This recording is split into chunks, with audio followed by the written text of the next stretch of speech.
1장을 두 번에 걸쳐서 상고를 했습니다. 욥이 하루아침에 모든 재산과 자녀들을 다 잃었는데 욥의 고백이 주신 자도 여호와시요 취하신 자도 여호와시니 여호와의 이름이 찬송을 받을지니이다. 그렇게 고백을 했어요. 주신 분이 여호와라는 것을 확실히 믿으면은 취하신 분도 여호와라는 것을 믿을 수가 있는 거예요. 그런데 자기의 능이나 자기의 힘으로 얻었다 또는 취하였다라고 생각이 많이 들게 되니까 취하신 분이 하나님이시라는 것에 대해서 반발을 하는 겁니다. 다 하나님으로부터라는 것을 깨닫고 있다면, 그러면 그것을 믿고 있다면 취하신 분도 하나님이신 것을 믿을 수가 있는 것입니다. 말은 그렇게 하면서 이제 그렇지 못하니까 이제 좀 문제가 있는 것이죠. 그렇게 이제 1장에서 욥이 엄청난 이제 환난을 딱 이제 겪습니다. 그런데도 불구하고 그 입술로 범죄치 아니하였다.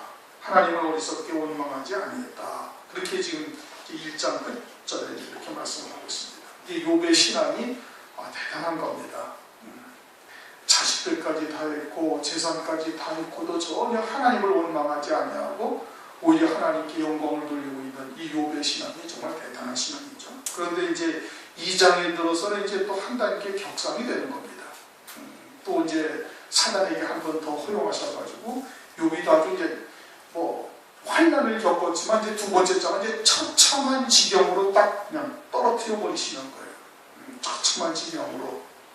그럼에도 불구하고 욥의 신앙이 흔들리지를 않는 겁니다.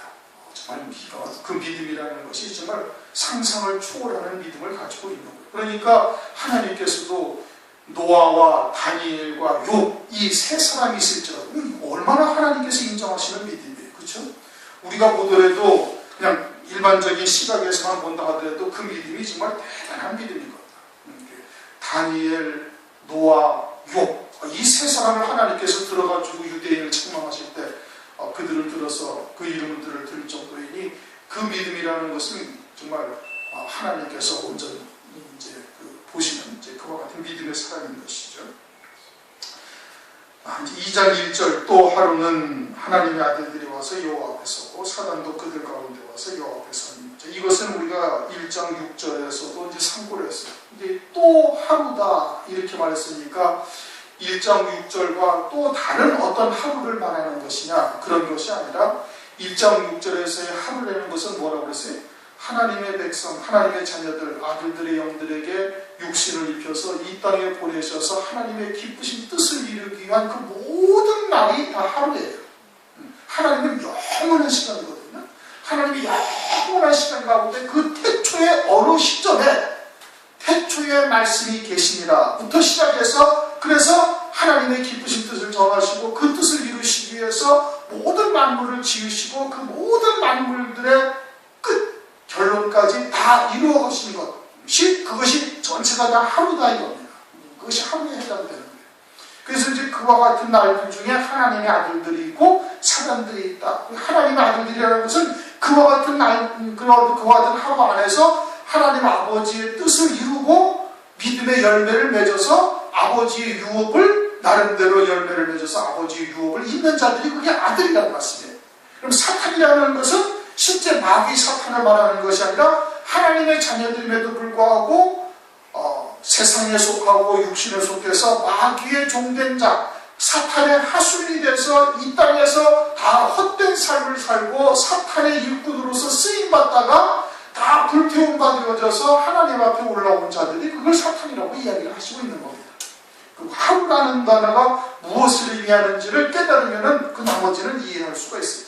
그 하루라는 것은 하나님 나라의 하루를 말하는 것이 아니다 이겁니다. 하나님 나라는 영원한 현재요, 영원한 현재이기 때문에 하루라는 단어가 존재하지 않냐는 거예요. 그렇게 하루라는 것은 하나님의 그 영원한 시간 가운데 하나님께서 기쁘신 뜻을 정하신 때로부터 시작을 해가지고 그 모든 뜻을 이루신 그 날까지가 다 하루인 거예요. 그래 알파와 오메가가 되시는 하나님이신 거예요. 그것이 전체가 하루인 거예요. 그 하루 안에서 하나님의 아들들이라는 것은 그와 같이 열매를 맺어서 아버지의 유업을 잇는 자들이고 사단이라는 것은 사탄의 일꾼, 사탄의 하수인이 되어져서 늘 하나님의 자녀들을 또는 하나님의 일을 회방하며 살다가 올라온 그와 같은 자들을 말하는 것이다. 그래서 이제 가운데 섰다. 여호와께서 사단에게 이르시되, 그러니까 이와 같은 대화의 내용은 실제 하나님께서 사탄과 협의를 하거나 사탄이 또는 뒤에 격동시켰다고 얘기하고 그런 것에 의해서 실제 이와 같은 일이 벌어지는 것이 아니에요. 그것을 말하는 것이 아니라 모든 만물의 주권자가 누구예요? 하나님이에요. 창조주. 사탄이나 기타 모든 만물들은 피조물이에요. 그 절대자와 피조물 사이인 거예요. 그렇게 하나님이 협의를 하고 상의하고 할 필요가 없는 거예요. 단지 그 사탄이라는 피조물도 자기들은 자기들 나름대로 열심히 하나님을 회방하고 하나님의 자녀들을 실족시키려고 하고 있는데 그 모든 만물의 주권자가 되시는 하나님의 주권적인 섭리 안에서 이렇게 이루어지고 있다는 것을 단편적으로 우리들로 하여금 깨닫기 쉽게 지금 표현을 해놓으신 것이지 하나님이 사탄하고 협의를 하실 일은 절대 없는 겁니다. 절대 없는 것이죠. 2절 여호와께서 사단에게 이르시되 네가 어디서 왔느냐? 이제 1장 7절과 같은 말씀이죠. 어디서 왔느냐? 하나님의 자녀이기 때문에 묻고 있는 거예요. 하나님의 자녀가 아니면 어디서 왔느냐? 물을 필요도 없어요. 그러면서 뭐라고 그래요? 내 종 욥을 유의하여 왔느냐? 이것은 지난번에 1장 7절 할 때도 마찬가지로 말씀을 드렸습니다. 지금도 마찬가지로 세상에 속하고 또는 육체에 속해서 마귀의 종으로 사탄의 하수로서 일꾼으로서 그렇게 살고 있는 자들에게 지금 욥의 신앙이 어떠한지 하나님께서 칭찬하시는 그와 같은 믿음의 사람이 어떠한지를 욥을 아주 주의 깊게 봐라. 오늘날 우리들에게도 마찬가지로 하시는 말씀인 겁니다. 욥을 아주 유의하게 잘 봐라. 무엇이 하나님으로 칭찬받는 자요 하나님의 자녀로서 이 땅에 보내심을 받아서 어떠한 삶이 합당한 믿음의 삶인지 욥을 아주 유의하여 봐라. 그 얘기 아니에요. 오늘 다음에 나오고 내가 어디서 왔느냐? 사단이 여호와께 대답하여 가로되 땅에 두루더라 여기저기 다녀왔나이다. 땅에 두루더라 여기저기 다녀왔나이다. 이렇게 세상에 속해서 세상 구경만 하다 왔다 이겁니다. 썩어질 것만 위에서 살다가 올라왔다 이런 뜻인 겁니다. 그래서 3절 여호와께서 사단에게 이르시되 네가 내 종 욥을 유의하여 보았느냐? 조금 전에 설명드렸죠. 그와 같이 순전하고 정직하여 하나님을 경외하며 악에서 떠난 자가 세상에 없느냐. 그와 같이 환난 가운데 하나님께서 포용하셔가지고 모든 재산과 열 자녀를 하루아침에 다 잃어버렸는데도 그 믿음을 지키는 거예요. 순전하다 이겁니다. 그냥 하나님을 절대 선이시다라는 것에 대한 신뢰를 확고히 하고 있는 거예요. 그리고서는 조금도 하나님 앞에 원망하거나 불평하는 마음이 없다 이겁니다. 그것이 아주 순전하고 정직하고 하나님을 경외하며 하나님을 오직 경외하는 거예요. 아브라함처럼 그렇게 얘기하며 악에서 떠난 자가 없다라는 것은 하나님의 뜻을 쫓아 오직 믿음으로만 살고 있다. 이제 그것을 말씀하고 있는 것이죠. 네가 나를 격동하여 이제 조금 전에 설명했던 내용들이 이제 그런 겁니다. 그런데 이제 표현을 지금 네가 나를 격동하여 까닭 없이 욥을 그를 치게 하였어도 그가 오히려 자기의 순전을 굳게 지켰느니라. 그렇게 말씀을 하고 있어요. 이게 이제 문자적인 의미를 보면은 사탄이 하나님을 막 격동시킬 수도 있다. 하나님과 동등한 위치에 있다. 이렇게 보여질 수가 있는 겁니다. 그렇죠? 그런데 이것은 뭘 말하느냐면은 사단의 속성이 뭐예요? 이사야서 14장을 보면 내가 보좌에 올라 높은 신자와 한번 내가 비겨보리라. 하나님에 대한 권세에 항상 도전하고 있는 사탄의 모습을 말하고 있는 거예요. 사단의 속성이 항상 이러함을 지금 이러한 글을 통해서 이러한 말씀을 통해서 우리에게 알려주시는 거예요. 야고보서 1장을 한번 보십시오. 야고보서 1장 13절. 히브리서 다음에 야고보서 있죠. 야고보서 1장 13절.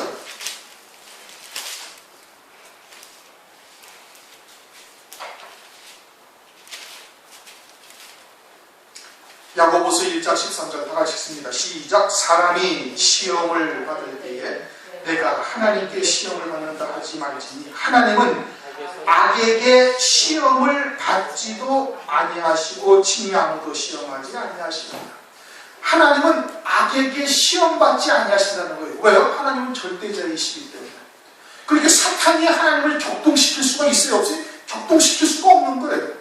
단지 이제 하나님의 모든 주권적인 섭리가 이제 어떠하시다라는 것을, 즉 하나님의 주권 속에 있는 하나님의 백성들은 그 머리카락 한 올까지도 하나님께서 다 세심받으시고, 하나님의 자녀들은 머리카락 한 올도 하나님의 허용하심이 없으면 상할 수가 없다라는 것을 보여주시는 거예요. 지금 누가복음을 보면은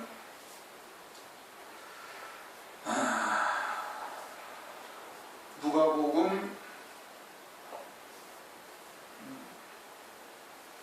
21장인가 보면 나와 있는데, 하나님 머리털 하나까지도 하나님께서 다 지키고 계시기 때문에 상할 수가 없다. 그러니까 하나님께서 우리를 절대 주권을 가지시고 우리를 보호하고 계심을 말하는 거예요. 지금 여기서도 하나님께서 욥에게 허용하시고 있는 장면들이, 여러 장면들이 나오잖아요. 그것은 다 하나님의 주권적인 섭리 아래에서 이루어지고 있음을 말씀을 하고 있는 것이죠.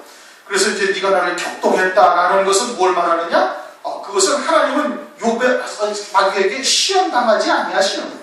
시험당한다는 것이 아니라 사단이 스스로 그렇게 생각을 하는 것이고, 마귀에 할 수 있는 것 또한 그렇게 생각하고 있음을 말씀을 하고 있는 것이죠. 마가복음 5장 12절을 보면은 마가복음 5장에 거라사 지방에 귀신 들린 자가 나옵니다. 그래서 그 귀신 들린 자가 주님이 오시는 것을 보고서는 주님 앞에 털퍼덕 엎드려가지고 우리로 하여금 저 돼지떼에게 들어가게 하여 주소서. 그래서 주님이 허락하시니까 돼지떼에게 들어가는 거예요. 그러니까 악한 영들은 하나님의 절대적인 주권 안에서만 움직이고 있는 거예요. 자기들의 마음대로 하나님을 시험하거나 하나님을 격동하거나 할 수가 절대 있지 않는 겁니다. 그러나 이제 우리들에게 이제 이해하기 쉽게 하시기 위해서 이와 같은 표현을 하나님께서 하신 것이죠. 그러니 고린도전서 10장 13절에 말씀하시기를, 하나님께서 말씀하시기를 사람이 감당할 시험 밖에는 너에게 당한 것이 없나니 오직 하나님은 미쁘사 너희가 감당치 못할 시험 당함을 허락지 아니하시고 시험 당할 즈음에 또한 피할 길을 내사 너희로 능히 감당하게 하십니다. 그러니까 사람이 감당할 만한 시험만 하나님께서 우리에게 주시는 거예요. 하나님이 절대적인 주권 안에서 우리의 머리카락 한 올까지 다 세심받으시는 그와 같은 주권 안에서 우리가 하나님의 뜻을 이루는 도구로서 쓰여지고 있음을 지금 말씀하고 있는 겁니다. 그래서 네가 나를 격동하였어도 까닭 없이 그를 격동하여 까닭 없이 그를 치게 하였어도 그가 오히려 자기의 순전을 굳게 지켰느니라. 4절 사단이 여호와께 대답하여 가로되 가죽으로 가죽을 바꾸니, 가죽으로 가죽을 바꾼다라는 것은 가죽을 뺏기기 위해서는 그 생명이 목숨이 끊어져야 가죽을 뺏길 수가 있는 거예요. 그렇죠? 그러니까 가죽이라는 것은 무엇을 의미하는 거예요? 이제 생명을 의미하는 거예요. 그러니까 생명을 생명으로 바꾸는 것인데, 하나님께서 그 모든 소유물로 자기의 생명을 바꾸올지라. 지금 이제 사람이 모든 소유물로 자기의 생명을 바꾸올지라라는 것은 모든 재산을 가지고 목숨이 위태롭게 되어지면은 그 재산을 다 허비해서라도 그 목숨을 지키는 거예요. 그것이 사람의 그냥 본능이에요. 그렇죠? 그래서 암병에 걸리면은 모든 재산을 다 허비해서라도 그 병을 고치려고 해서 목숨을 유지하는 것이, 그것이 사람의 본성이거든요. 그러니까 사람이 모든 소유물로 자기의 생명을 바꿀지라. 생명이 더 소중한 거다. 하나님께서는 그의 모든 재산과 자녀들을 키웠지만 그 생명을 치지 아니하시니까 그가 아직도 하나님을 갖다가 그렇게 경외하는 것처럼 나타내고 있지 아니하나이까 그러는 겁니다. 그런데 요 말씀의 이면에는 어떤 사단이 생각을 갖고 있느냐 하면은, 하나님께서 그 생명을 지켜주고 계시니까 지금 재산은 비록 없어졌다 할지라도 지금 욥은 하나님 앞에 순전한 마음으로 믿음을 지킨 것이 아니라, 혹시라도 하나님 앞에 내가 입술로 범죄치 아니하고 속은 뒤집어진다 할지라도 그냥 입술로 감사하고 찬송하고, 그러면 혹시라도 하나님께서 이것을 다시 내게 복을 주시고 회복을 시켜주실까 하는 생각을 갖고 한 것이 아닙니까? 라고 지금 사탄이 생각을 하고 있는 거예요. 조금 말씀이 좀 어렵게 되는데, 우리가 신앙생활을 하면서 가끔 이런 생각들을 할 때가 있습니다. 이제 어려움을 당하고 고난을 당할 때 마음은 참 원망이나 불평이 싹트고 막 입으로 튀어나오고 싶은 생각이 들지만, 한편으로 혹시 그러다가 하나님한테 혼날까? 혹시 내가 또 반대로, 혹시 내가 하나님 앞에 감사하고 이럴지라도 찬송하고 범사에 감사하라고 그랬으니까 그냥 입술로 감사를 하면 혹시 하나님께서 다시 회복시켜 주시지 아니할까 하는 기대를 갖고 하나님께 영광을 돌리고 원망하지 않고 감사하고 있다면 그거는 사탄이 주는 생각인 겁니다. 지금 그걸 말하고 있는 거예요. 가죽으로 가죽을 바꾸는 것인데, 하나님께서 그 생명을 보호하고 있으니까 모든 재산을 갖다가 다 허비했을지라도 혹시 욕이 이렇게라도 내가 하나님께 영광을 돌리고 찬송을 돌리면 다시 회복시켜 주시지 아니할까 하는 그 일만의 어떤 기대를 갖고 찬송하고 있는 것 아닙니까? 하나님께서 욕처럼 이렇게 순전한 사람은 없다라고 이렇게 말씀하십니까? 욕은 아주 그 중심부터 반듯하고 중심부터 하나님을 경외해서 그 마음에서 조금 더 원망이나 불평하는 것이 없다 하니까 지금 이 말을 하는 거거든요. 까닭이 없이 네가 격동하였어도 그가 오히려 자기의 순전을 굳게 지켰느니라. 그는 아주 속으로부터 깨끗하다. 하나님께서 이렇게 얘기하니까 아니다 이게. 하나님께서 그 생명을 지켜주시니까 혹시라도 입술로 범죄치 아니한 것은 원망하지 아니하고 찬송하고 하나님께 영광을 돌리면 다시 회복시켜 주실까 하는 일말의 기대를 갖고 한 것이 아니겠습니까? 라고 사탄이 지금 그 속뜻은 그렇게 지금 이야기를 하고 있는 겁니다. 그것은 무엇을 의미하는가 하면 우리들도 그와 같은 경우가 많이 있는 거예요. 혹시라도 내가 입술로 범죄치 아니하고 하나님께 감사와 찬송을 드리면은, 그러면 하나님께서 다시 회복하시거나 회복시켜 주시거나 다시 복을 주시지 아니할까 하는 일말의 기대를 갖고 그와 같이 감사와 찬송과 영광을 돌리는 그와 같은 신앙들이 더러더러 있는 겁니다. 그것은 어디로부터 시작된 거예요? 그건 마귀로부터 시작된 거예요. 하나님은 우리의 중심도 다 하시는 분이에요. 감찰을 하신다. 하갈이 그렇게 말씀하기, 감찰을 하신다. 우리의 마음과 생각을 누가 지으셨어요? 하나님이 지으셨어요. 그러니까 속으로는 저기 불평 또는 원망하고 있는데 입술로만 감사하고 찬송한다고 하나님이 그날 감사 찬송에 넘어가시는 하나님은 아니시다 이겁니다. 그런데 이제 사탄이 지금 이제 그와 같이 이제 생각을 하게 하는 것이죠. 그래서 5절, 이제 주의 손을 펴서 그의 뼈와 살을 치소서 그리 하시는 정령주를 대면하여 욕하리라. 이제는 아주 그냥 하나님께서 한번 몸을 한번 쳐보세요. 그러면은 아예 그냥 하나님을 대면하고 주를 욕하리이다. 그래서 6절, 여호와께서 사단에게 이르시되 내가 그를 네 손에 붙이노라. 오직 그의 생명은 해하지 말지니라. 하나님께서 그의 생명은 이제 해하지 말라라고 지금 말씀을 하고 계시죠. 그러자 7절, 사단이 이에 여호와 앞에서 물러가서 욕을 쳐서 그 발바닥에서 정수리까지 악청이나게 한 자라. 온 몸에 그냥 머리 끝에서 발끝까지 부스럼이 나게 하는 거예요.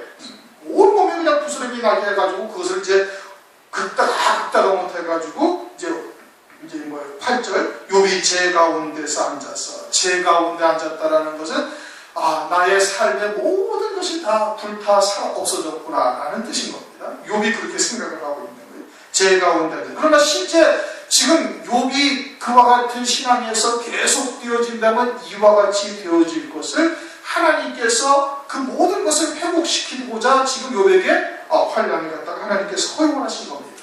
실제 욥이 하나님께서 처음에는 은혜로 주셨죠. 은혜로 받았어요.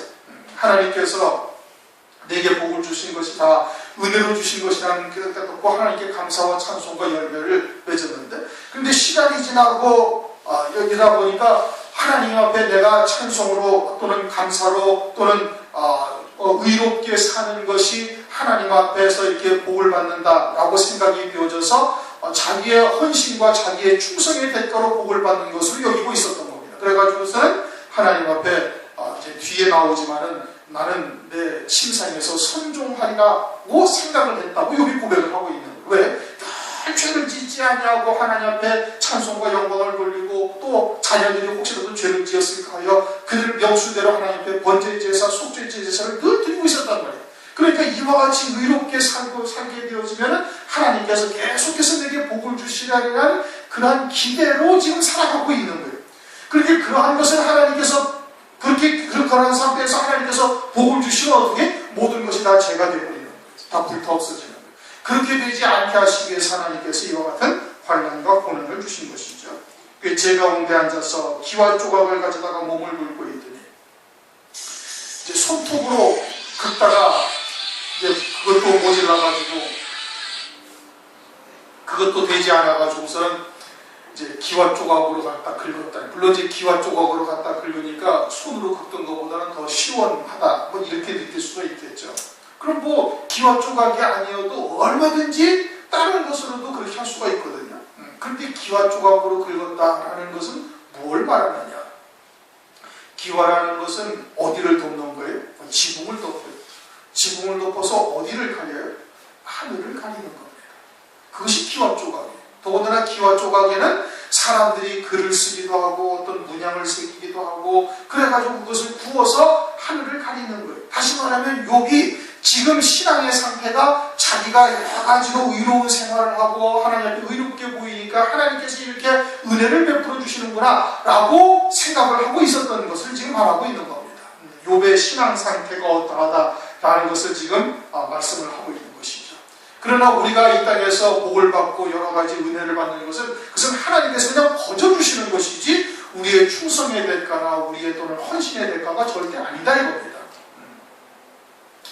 로마서 4장 4절 5절을 보면은 일하는 자에게는 그 싹을 은혜로 여기지 아니하고 빛으로 여기거니와 이를 아니할지라도 경건치 아니한 자를 의롭다 하시는 이를 믿는 자에게는 그의 믿음을 의로 여기시나니. 이게 말씀이 조금 어려운데 하나님께서 우리가 열심히 충성한 대가로 우리에게 복을 준다는 것은 그것은 빛으로 여기신다 이래요. 그런데 일을 하지 아니하고도 경건치 아니한 자를 의롭다 여기시는 자를 믿는 자, 즉 하나님께서는 우리에게 그냥 은혜요 선물로 구원을 이루시고 의롭다함을 주신 것을 그것을 믿는다면 그것이 그 믿음을 하나님께서 의로 여기신다 그런 뜻인 겁니다. 그런데 욥은 어떻게 했어요? 욥은 자기가 의롭게 사는 생활로 인해서 계속하여 복을 받으리라고 생각을 하고 있었다고요. 처음에 시작은 그러지 아니하였는데 날이 지나고 세월이 지나면서 그와 같은 타성에 젖은 신앙이 되어졌던 겁니다. 그래서 욥이 제 가운데 앉아서 기와 조각을 가져다가 몸을 끌고 있더니 라는 것은 욥의 신앙 상태가 어떠하다는 것을 말씀을 하고 있는 거예요. 그 상태로 계속 되어지면 어떻게 된다? 그냥 다 불타 없어지고 사라질 재와 같이 되어질 것이고 그것은 무엇 때문에? 자기의 의로 하나님의 의를 가린 경우가 되기 때문에 그러한 겁니다. 그러자 이제 9절 다 같이 읽어보시다. 시작. 그 아내가 그에게 이르되 당신이 그래도 자기의 순전을 굳게 지키느냐 하나님을 욕하고 죽으라. 욥의 아내가 재산을 다 잃을 때까지 그리고 자기의 자녀들이 다 죽을 때까지는 믿음을 지켰어요. 그런데 욥의 몸에 악창이 나자 이제는 그 믿음의 한계에 이른 겁니다. 그래가지고는 어떻게? 하나님을 욕하고 죽어라. 너 그러고도 아직까지도 믿음의 순전을 지키느냐? 그냥 하나님을 욕하고 죽으라고 떠나버린 거예요. 그러면은 그 앞에 지켰던 믿음도 그냥 끝나버린 겁니다. 헛것이 되는 거예요. 믿음으로 믿음으로 살기 위해서는 어디까지 가야 돼? 끝까지 가야 되는 거예요. 끝까지 가야 돼요. 오늘날 우리들도 이제 첫째 부활이라는 하나님의 엄청난 영광을 우리에게 보여주시고 이제 그것을 소망하고 믿음으로 지금 달려가고 있지 않습니까? 그 어디까지 가야 되는 거예요? 끝까지 가야 되는 거예요. 중간에 가다가 한계를 느껴서 포기하게 되면 안위감만도 못한 거예요. 뭐 우리나라 속담에도 그런 말씀 있잖아요. 그냥 처음부터 놀다 가면은 차라리 놀다 가기라 했으니까 뭐 아쉽지는 않겠죠. 그런데 믿음으로 지키다가 하나님에 대한 신뢰가 떨어져가지고 이제 환경이나 또는 이러한 고통이 아주 그냥 극적인데 한계점에 이르러서 딱 포기를 해버린다면은 그러면은 아내간만도 못한 것이 되는 거예요. 욥의 아내가 지금 그러한 겁니다. 그러니까 어떻게 해야 되는 거예요? 아주 끝까지 갈 수 있도록 늘 기도해야 되는 거예요. 기도하고 하나님께서 그러한 기도를 반드시 들어주시며 믿음을 가질 수 있도록 하나님께서 은혜를 베풀어 주십니다. 누가 보여주셨어요? 하나님이 우리에게 보여주신 거예요. 우리가 여러분이 열심히 기도해가지고 나는 첫째부활이라는 단어를 성경에서 봤는데 이 첫째부활이라는 것이 무엇인지, 더 좋은 부활이라는 것이 무엇인지, 장자들의 총회라는 것이 무엇인지를 위해서 여러분이 금식하고 기도해서 깨달으셨습니까? 아니란 말이에요. 그럼 누가 보여주셨어요? 하나님이 보여주셨어요. 그럼 누가 이루어 가시? 하나님이 이루어 가시. 그러니까 우리는 어떻게 해야 돼? 오직 믿음으로 하나님께 구하면 되는 거예요. 그럼 하나님께서 하시는 거예요. 주권은 누구에게 있어요? 하나님께 있는 거예요. 근데 그걸 내가 지키려고 하니까 한계가 있는 거예요. 욥의 아내가 지금 그런 겁니다. 그래가지고 뭐라고 해? 그 아내가 그에게 이르되 당신이 그래도 자기의 순전을 지키느냐? 믿음을 그래도 지키고 있느냐 이겁니다. 그러면 자기는 어떻게 나는 순전을 버렸다 이겁니다. 그렇잖아요. 그렇죠? 나는 여기서 그냥 순전을 다 하나님도 그런 하나님이 있냐? 아니 재산 다 가져가시고 자식들도 다 죽이시고 그리고도 그것도 모질라가지고 뭐 온몸에 악창이 나가지고 그따가 이런 기와장으로 그렇게 만드시는 그런 하나님이라 나는 안 믿겠다 하고서 딱 떠나버리는 거예요. 하나님의 선하심을 신뢰하지 못하는 겁니다. 자기가 믿은 거예요. 거기다가 뭐라고 그래? 하나님을 욕하고 죽으라. 그럼 자기는 어떻게 되는 거예요? 나는 죽었다 이겁니다. 뭐가 죽은 거예요? 영적으로 죽은 자다. 나는 죽었어요. 너도 죽어라. 딱 그러는 거예요. 마치 뭐와 같아? 하와가 그 선악과를 딱 먹고 죽은 자가 되어져서 아담에게도 주어 아담도 죽은 자 되게 하는 역사와 똑같다는 겁니다. 이 욥의 안에 속에 들어있는 것은 뭐예요? 그건 사탄이요 마귀의 영이 들어있는 겁니다. 그래가지고 그 하수인으로 아내를 하수인으로 두어서 사탄이 지금 욥에 있는 하나님의 역사, 하나님의 권세를 지금 도전하고 있는 거예요. 그것은 앞으로도 계속해서 벌어질 일들인 겁니다. 약한 자들을 통해서 마귀는 이렇게 역사를 하는 겁니다. 자기도 죽은 거예요. 자기도 순전을 이미 버렸어요. 그래도 네가 순전을 지키겠느냐? 나는 이미 버렸으니까 너도 버려야.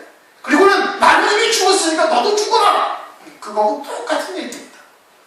그러자 10절 그가 이르되 그대의 말이 어리석은 여자 중 하나의 말 어리석다 이겁니다. 뭐가 어리석은 거예요? 하나님의 아들의 영의 육신을 이렇게 이 땅에 보냄을 받아가지고 하나님의 영으로 충만해야 할 터인데 마귀의 종이 되어지고 미혹의 영 더러운 귀신으로 충만해가지고 지금 살고 있는 것이 그것이 어리석은 자인 거예요. 우리가 하나님께 복을 받았은즉 이 말씀이 쉬운 말씀이 같은데 이게 쉬운 말씀이 절대 아닌 겁니다. 하나님으로부터 복을 받았으니 재앙도 받는 것이 마땅한 거예요. 그 문장이 아주 단순하지만 아주 지극히 당연한 거예요. 하나님으로부터 복을 받았으니까 하나님으로부터 재앙도 받는 것이 당연하다 이겁니다. 그 말씀이 조금 이상하게 들립니까? 하나님으로부터 복을 받은 것을 믿으면은 그것을 절대 믿는다면은 하나님으로부터 재앙도 올 수 있다는 것을 믿어야 되는 거예요. 왜? 하나님은 절대 선하시기 때문에 그것은 다 우리를 위해서 섭리하시고 역사하시는 것이라는 것을 믿어야 되는 겁니다. 그러니까 복도 우리를 이 땅에 하나님께서 보내신 이유가 뭐예요? 육신을 이렇게 보내신 것은 하늘의 영원한 영광을 예비해 놓으시고 그 영광을 영원히 누리면서 하나님의 아들로서 하나님을 찬송하고 경배하며 하늘에서 영생복을 누리게 하시기 위해서 보내신 거예요. 그걸 위해서 때로는 복도 주시고 때로는 재앙도 주시는 거예요. 그것을 위해서. 그런 하나님의 절대선, 하나님의 사랑을 그걸 믿어야 되는 겁니다. 그걸 믿으면 모든 것이 다 하나님으로부터 왔다는 것을 믿을 수가 있고 그 가운데서도 욥처럼 순전하여 입술로 범죄치 아니하는 자가 될 수도 있는 거예요. 시골에서는 옛날에 못 살 때는 말입니다. 장독에다가 한쪽에는 고추장, 한쪽에는 된장을 이렇게 함께 담았어요. 그쵸? 그래갖고 고추장을 풀려면 가서 조심스럽게 고추장 있는 자리에서만 살짝 떠와야 돼. 그냥 아무 데서나 퍽 뜨면 어떻게 돼? 퍽 뜨면 이게 된장도 고추장도 완전히 엉뚱한 것이 딱 또 오게 되는 거예요. 그 안에 하나님을 향한 사랑과 하나님을 향한 신뢰가 쫙 가득 차 있다면 그게 순전한 거예요. 그러면 아무리 폰에도 뭐가 나와요? 하나님을 절대 신뢰하는 믿음만 딱 나오는 겁니다. 근데 반만이 이어져 있으면 어떻게 돼? 반만이 늘어져 있으면 아주 조심스럽게 떠야 되는 거예요. 말을 가려서 해야 되는 거예요. 야고보서 3장을 보면 말에 실수가 없는 자가 온전한 자다 그렇게 말씀하고 있잖아요. 그렇죠? 입술의 열매가 나오는 거예요. 그냥 자기도 모르게 부지불식간에 툭 튀어나올 수가 있고 자기의 시간이 아직 거기까지밖에 이르지 못한 거예요. 안에 고추장만 가득 들어있으면 아무리 뻔해도 이리 뻔해도 저리 뻔해도 고추장만 나온단 말이에요. 안에 순전한 욥이 지금 하나님께서 순전하다고 그러잖아요. 순전하다는 것은 아주 똑같다는 거예요. 뭐가 똑같다는 거예요? 겉과 속이 똑같은 거예요. 그러니까 어떠한 환경이나 어떠한 경우에서도 하나님을 절대 신뢰하며 하나님에 대한 경외함이 전혀 변함이 없다 이겁니다. 욥이 그러는 거예요. 신앙이. 마지막 때 환난 가운데 승리해야 할 자들의 신앙이 어때야 되는 거예요? 욥과 같은 신앙을 가지고 있어야 되는 거예요. 우리가 하나님께 복을 받았으면 재앙도 받지 않겠느냐고. 이 모든 일에 욥이 입술로 범죄치 않느니라. 그게 욥의 순전하다라는 뜻이 이라는 뜻인 겁니다. 우리의 신앙도 그러하기까지 이르러야 되는 거예요.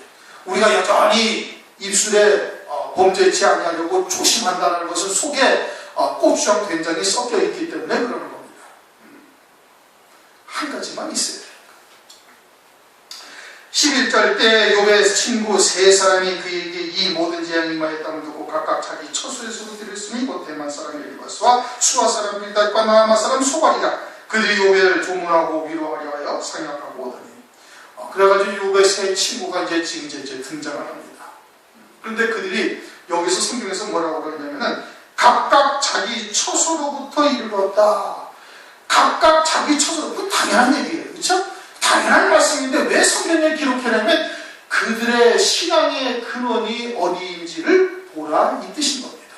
각각 자기 처소로부터 왔으니 대만 사람 엘리바스요 와스와 수아 사람 빌닷과 나아마 사람 소발이다. 그렇게 지금 말씀하고 있습니다. 그럼 대만 사람 엘리바스라는 것은 뭘 말하느냐? 역대상 1장 35절 36절을 보면 에서의 아들은 엘리바스와 엘리바스가 누구의 아들이라고? 에서의 아들이라고. 엘리바스의 아들은 대만과 오말과. 그러니까 이 대만 사람 엘리바스라는 것은 에돔 족속, 다시 말하면 에서 족속의 후예들이에요. 그런데 에서 족속, 에서는 어떤 사람이에요? 들사람이에요. 주인이 없는 자예요. 세상 복에 치우친 존재인 거예요. 그래서 하나님의 말씀을 잘 지켜 행하면 복을 받고 이제 뒤에 이 사람들이 쭉 논리를 전개하는데 다 전개하는 논리가 뭐냐면 죄를 지었으니까 네가 이와 같은 재앙을 겪는 것이다 이겁니다. 결론은. 그러니까 열심히 충성하고 헌신했으면 하나님도 복을 받았을 것인데 네가 죄를 지었으니까 하나님으로부터 이러한 재앙을 받는다라는 뜻이에요. 그러니까 대만 사람 엘리바스의 사상이 또는 그의 신앙이 그대로 묻어나는 겁니다. 그 다음에 또 누구라고 했어요? 수아 사람 빌닷이라고 얘기했어요. 수아 사람이라는 것은 뭘 말하느냐? 창세기 25장 1절 2절을 보면 아브라함이 후처를 취하였으니 그 이름은 그두라라. 그가 시므란과 욕산과 무단과 미디안과 이스박과 수아를 낳았고.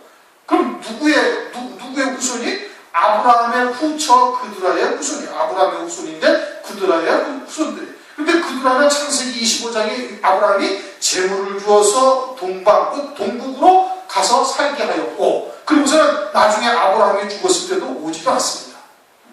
그들도 아브라함의 자손인데 그 결국은 뭐였어요? 재물이 신앙의 목적인 자들을 말하는 거예요. 역시 대만 사람 엘리바스와 별반 다르지 아니하는 신앙의 근본을 가지고 있는 겁니다. 그 다음은 누구예요? 나아마 사람 소발이라. 나아마 사람 소발이라는 것은 뭘 말하는가? 그건 역대하 12장 13절을 보면 르호보암의 모친의 이름은 나아마라. 암몬 여인이더라. 암몬 사람인 거예요. 암몬 사람은 누구예요? 아브라함의 조카 롯이 작은 딸과 관계하여 낳은 자손이 암몬. 모압과 암몬 자손이다. 그 암몬인 거예요. 그게 전부 다 이방 신앙인 거예요. 전부 다 이방 신앙이에요. 예수 믿고 참 지켜 행하고 순종하고 충성하고 헌신하면 복을 받고, 그렇지 않으면 죄값으로 재앙과 환난을 겪고 고난을 당한다라는 신앙의 근본이 이제 그와 같은 자들인 겁니다. 그들이 욥을 조문하고 위로하려 하여 상약하고 오더니 12절 눈을 들어 멀리 보면 그 욥인 줄 알기 어렵게 되었어. 멀리서 말해서 도저히 욥인 줄 모르도록 온몸에 악창이 나가지고 형상이 완전히 이제 바뀌어져 버립니다. 그들이 일제히 소리질러 울며 각기 자기의 겉옷을 찢고, 겉옷을 찢었다라는 것은 자기들이 멀리서 올 때는 좋은 옷을 입고 왔는데 그런 옷을 보이고 그런 옷을 입고 욥 앞에 나가기가 대면스러운 거예요. 그래가지고 겉옷을 다 찢고 하늘을 향하여 티끌을 날려 자기 머리에 뿌리고, 이렇게 우리의 친구가 재앙을 겪도록 자기들이 몰랐다라는 것에 대해서 지금 이제 하나님 앞에 이제 회개하고 있는 겁니다. 7일 7야를 그와 함께 땅에 앉았으나 욥의 본광의 심함을 보는 거로 그에게 한 말도 하는 자가 없다. 너무나 아주 그냥 엄청나게 고난을 겪고 있으니까 말을 못하고 있는 거예요. 그런데 실제 말을 못하고 있는 것은 무엇 때문인가? 고린도후서 1장 4절을 보면 우리의 모든 환난 중에서 우리를 위로하사 우리로 하여금 하나님께 받는 위로로서 모든 환난 중에 있는 자들 등이 위로하게 하시는 이시로다. 하나님께서 사도 바울을 여러 가지 환난과 고난을 겪게 하신 것은 무엇을 위함인가? 그런 환난이나 고난을 당하는 자들에게 위로하게 하시기 위해서 그런 거예요. 자기가 그와 같은 고난이나 어려움을 겪고서 하나님의 위로를 받았잖아요. 즉 그러한 위로를 가지고서 어떻게 고난이나 환난을 당하는 자들에게 위로하게 하시기 위해서 하나님께서 사도 바울로 하여금 그와 같은 환난 가운데 위로하시는 하나님을 만나게 하시고 환난을 겪게 하셨다, 이런 내용인 겁니다. 그런데 이 대만 사람 엘리바스나 수아 사람 빌닷과 나아만 사람 소발이 한마디도 할 수 없다는 것은 그렇게 욥처럼 처절한 환난이나 고통을 겪어보질 않냐는 거예요. 그래가지고 어떤 말로 위로를 해야 좋을지를 알 수가 없다 이겁니다. 그러면 하나님께서 왜 이런 사람을 여기다가 보내셨는가? 그것은 이와 같은 즉 신앙의 사람들로 하여금 욥을 통해서 그들로 하여금 깨닫고 돌이키게 하시기 위해서 이 사람들을 보내신 거예요. 이 사람들이 잘하고 논리적이고 또 하나님의 뜻을 잘 아는 자들이라서 욥에게 보내신 것이 아니에요. 오히려 욥보다도 더 못한 신앙인 겁니다. 욥은 하나님께서 인정하시는 신앙이잖아요. 그렇죠? 그런데 이 사람들을 욥에게, 고난당하는 욥에게 보내신 것은 그들과 논쟁을 하고 또 그들과 대화를 하고 여러 가지 이제 그런 일들을 겪으면서 이들의 신앙이 잘못되어졌음을 깨우쳐 주시려고 하나님께서 이제 욥에게 이들을 갖다가 보내신 겁니다. 그것은 오늘날 우리들에게도 우리들의 신앙을 돌아보면서 욥과 같은 믿음의 자리에 서야 할 것을 위해서 우리에게 지금 말씀해 주시고 있는 것과 똑같은 것이죠. 욥을 통해서 교훈하시기 위해서 그러시는 겁니다. 오늘 이 장을 이제 전체를 상고를 했는데 좀 여러 가지의 내용들이 있었습니다만 요점적인 부분들은 다 말씀을 드렸으니까 이제 시간 나시는 대로 다시 한번 잘 들어 묵상을 해보시면서 읽어보시면서